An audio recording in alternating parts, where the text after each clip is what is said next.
चिकित्सकों ने ओपीडी बंद कर काली पट्टी बांध निकाला पैदल मार्च, सरकार से सुरक्षा प्रदान करने की मांग की। कोलकाता में महिला चिकित्सक के साथ हुई घटना के विरोध में शनिवार को भारतीय चिकित्सा संघ के आह्वान पर निजी अस्पतालों की ओपीडी बंद रही। रेलवे पार्क पर चिकित्सक एकत्रित हुए और उन्होंने काली पट्टी बांधकर पैदल मार्च निकाला। पैदल मार्च रेलवे रोड, अतरपुरा, चौपला, खुर्जापेंच होते हुए नगरपालिका में स्थित राष्ट्रपिता महात्मा गांधी की प्रतिमा पर एकत्रित हुए। चिकित्सकों ने सरकार से सुरक्षा प्रदान करने की मांग की है। आपको बताते चले, चिकित्सक समुदाय के खिलाफ हिंसा घटनाएं निरंतर बढ़ती जा रही है और हाल ही में घटित कोलकाता में आरजीकर मेडिकल कॉलेज कोलकाता अस्पताल परिसर में छात्रा की नृशंस हत्या से समस्त चिकित्सक जगत स्तब्ध है और चिकित्सा जगत तक इस अनमोल बेटी की मौत पर शोक व्यक्त कर रहा है और उन स्थितियों की निंदा करता है जिनके कारण यह अपराध संभव हुआ। डॉक्टर यदि अपने अस्पताल परिसर में भी सुरक्षित नहीं है तो कहाँ सुरक्षित होगा।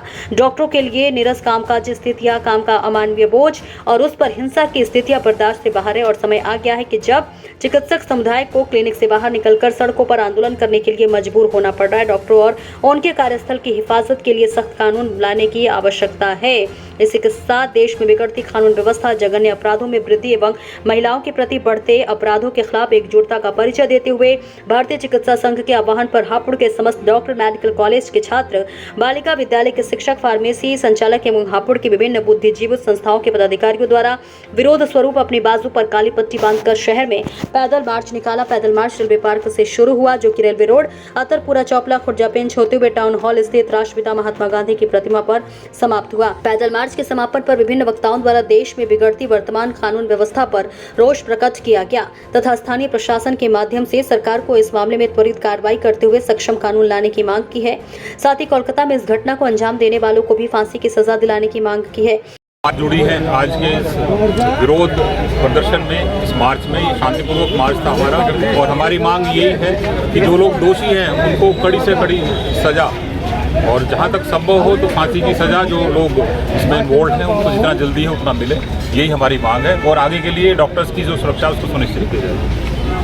भारतीय चिकित्सा संघ के आह्वान पर पैदल मार्च बुलाने के कारण निजी अस्पतालों की ओपीडी पूरे दिन बंद रही, जिस कारण मरीजों को काफी परेशानियों का सामना करना पड़ा।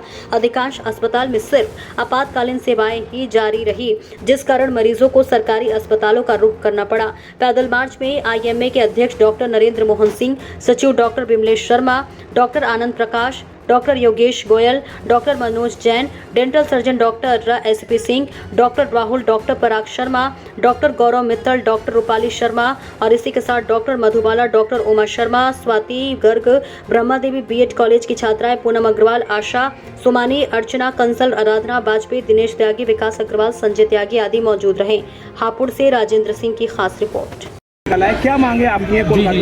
मैंने इससे पहले मैं एक दो शब्द कहना चाहूँगा कि पहले आप ये समझो कि आपको आइडिया होना चाहिए, पूरा आइडिया, हमारे समाज के सब लोगों को आइडिया होना चाहिए कि हमारी जो डॉक्टर्स हैं या हमारी जो काम करने वाली जो लेडीज हैं वो कितनी मेहनत से और कितनी सुरक्षित वातावरण में काम करती है। आपको आइडिया होना चाहिए। लगातार 36 घंटे वो डॉक्टरनी ड्यूटी कर रही थी, आपको पता होना चाहिए। 36 घंटे में क्या 1 मिनट की उसे आराम करने की फुर्सत नहीं होनी चाहिए? वो बेचारी अपने काम के दौरान हॉस्टल नहीं गई, वो वहाँ गई जहाँ सबसे सुरक्षित स्थान उसको दिया गया था, हॉस्पिटल। क्या सबसे सुरक्षित जगह नहीं है हॉस्पिटल डॉक्टरों के लिए? अगर वो सुरक्षित नहीं है तो फिर सुरक्षित कहाँ है?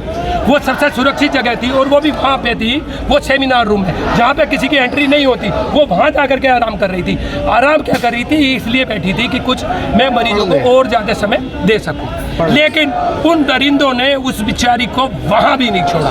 मैं पोस्टमार्टम रिपोर्ट पे नहीं जा रहा, कितनी दरिंदगी हुई है, किस हालत में वो मिली थी, कितने लोगों ने कैसे किया। लेकिन ये सोचो अगर मेरी बेटी होती तो मैं तो मर जाता। लेकिन मरने क्यों दे रही है हमें सरकार? हमें मरने न दे, हमें जिंदा रखे, हमें सुरक्षित दे, जिससे हम देश का स्वास्थ्य। हमारी बिटिया अगर सुरक्षित नहीं रहेगी, हम कैसे आपको एश्योर कर देंगे कि आप सुरक्षित हैं? हम कैसे आपको गिर के 3 बजे आप कोई पेशेंट आता है, हम उसको सुरक्षा दें? आप हमसे उम्मीद करो, कैसे करोगे उम्मीद? आप हमसे कहो कि रात के 2 बजे उतर के डॉक्टर ने नीचे आ जाए, कैसे आ जाए? आप हमें सुरक्षा दो। मरीज के साथ में 20 लोग आते हैं, मरीज आते हैं, डॉक्टर नहीं रहती है अकेली, बताओ वो कैसे काम कर पाएगी? आप मेरे को ये बताओ। मैडम खड़ी है यहाँ पे, डॉक्टर साहब खड़े हैं, हड्डी का मरीज आता है, मैडम सर्जन है, मैं रेडियोलॉजी, जो कितनी जगह कितनी बार मैं रात में मरीज आता है, अकेला डॉक्टर आता है, 20 और चोट लगा मरीज।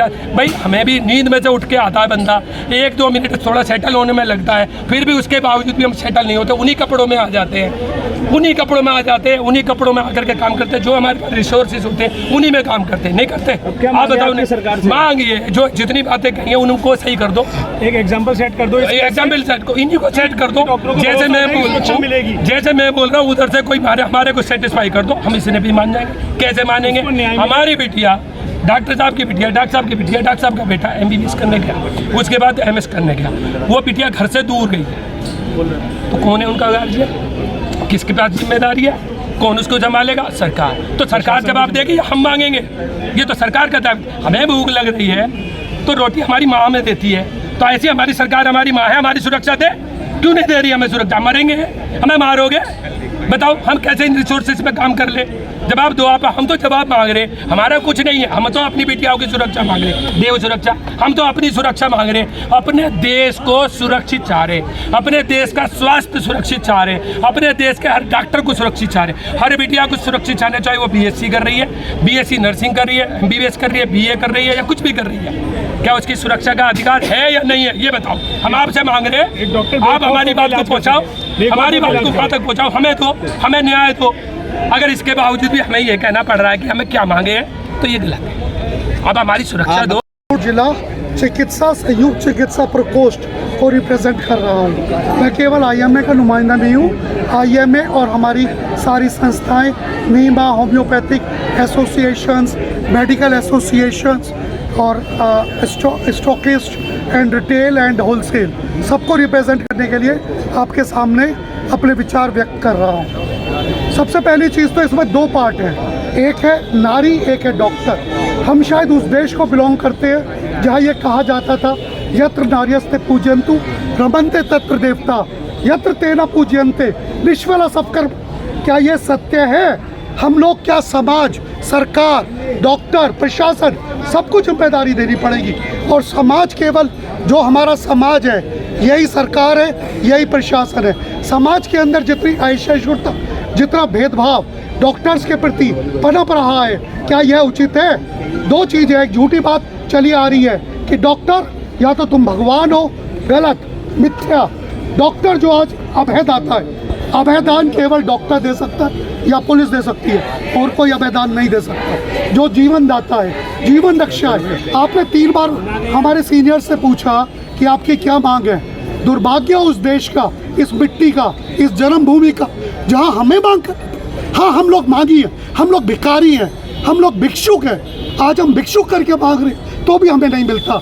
अपने हक की तो बात क्या करें? कौन सा अभयदान? तीसरी एक बहुत बड़ी बात है कि ये बात प्रचारित है समाज में कि डॉक्टर को सरकार अपना पैसा देके बनाती है। प्लीज़ माफ़ कीजिएगा, जितना पैसा डॉक्टर के ऊपर सरकार खर्च करती है उससे ज़्यादा रिवार्ड उसका वो उसमें ले लेती है। टैक्स तो बाद में हम लोग देते हैं, लेकिन उससे पहले मेडिकल कॉलेज के अंदर 1 साल इंटर्नशिप, 3 साल जूनियर एसआरशिप, 1 साल एसआरशिप, पूरी डॉक्टरी करते हैं। यह मेडिकल कॉलेज जो है सीनियर प्रोफेसर से नहीं चलती। From Dr. Hina's Wellness Clinic. We all are physiotherapists from Hapur branch, and I am coordinator of Women's Cell branch, Indian Association of Physiotherapy. हम लोग यहाँ इसलिए इकट्ठे हुए हैं आज कि हम लोगों को जस्टिस चाहिए। कोई भी लड़की सेफ नहीं है, कोई नाइट ड्यूटीज़ आई थिंक नहीं होनी चाहिए, क्योंकि सेफ्टी प्रोवाइड नहीं कर पा रही हमारी सरकार हमें। तो हम जस्टिस के लिए मांग करने के लिए हम लोग सब एक साथ आज इकट्ठे हुए हैं। मुझे ऐसा लगता है justice delayed is justice denied. So हम लोग यही रिक्वेस्ट करेंगे कि सब लोग हम लोगों के साथ मिलकर इसी तरह जस्टिस की मांग करें और उनको सख्त से सख्त पनिशमेंट मिले।